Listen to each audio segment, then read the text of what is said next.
ये बात कुछ उस समय की है जिस समय माता कुंती भगवान श्री कृष्ण जी से विपत्ति मांगती हैं। कहती हैं, हे प्रभु, मुझे तो सिर्फ विपत्ति दे दो, क्योंकि विपत्ति ही प्रभु मिलन की सच्ची संपत्ति है।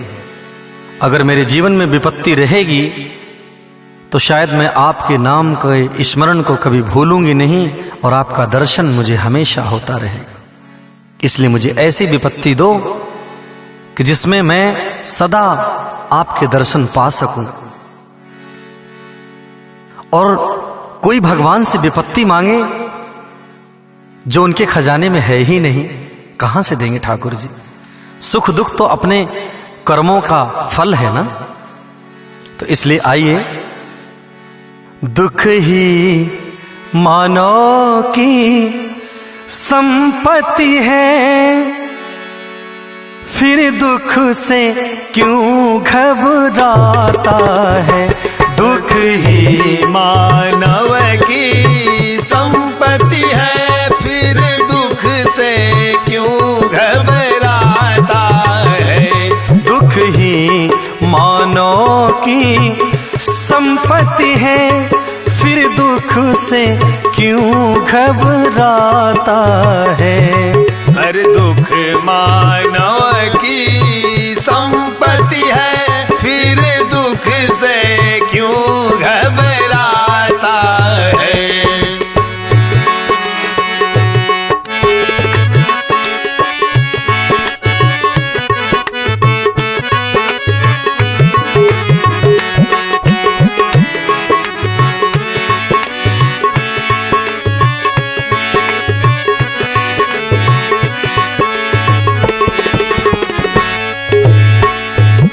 दुख आया भी तो जाएगा, दुख आया भी तो जाएगा, सुख आया भी तो जाएगा, सुख आया भी तो जाएगा, दुख जाएगा तो सुख देकर, दुख जाएगा तो सुख देकर, सुख जाएगा तो दुख देकर, सुख जाएगा तो दुख देकर। तो हे मूर्ख मानो, दुख जाएगा तो सुख देकर और सुख जाएगा तो दुख देकर।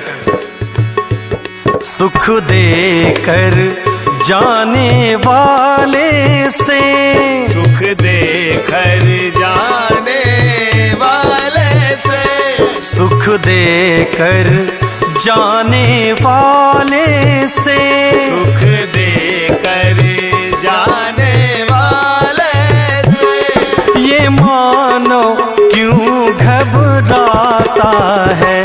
दुख ही मानो की संपत्ति है, फिर दुख से क्यों घबराता है। दुख ही मानव की संपत्ति है, फिर दुख से क्यों घबराता है।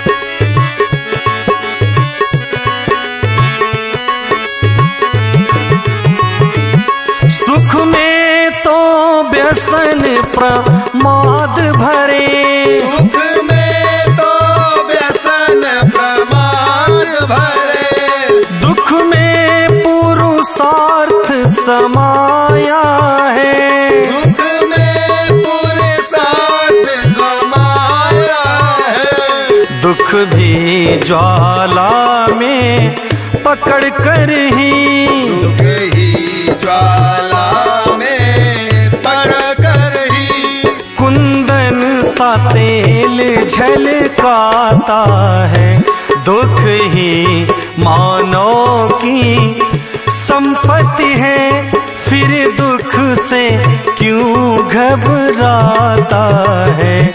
दुख ही मानव की संपत्ति है, फिर दुख से क्यों घबराता है। दुख ही मानव की संपत्ति है, फिर दुख से क्यों घबराता है। दुख ही मानव की संपत्ति है, फिर दुख से क्यों घबराता है। दुख ही मानव की संपत्ति है, फिर दुख से क्यों घबराता है।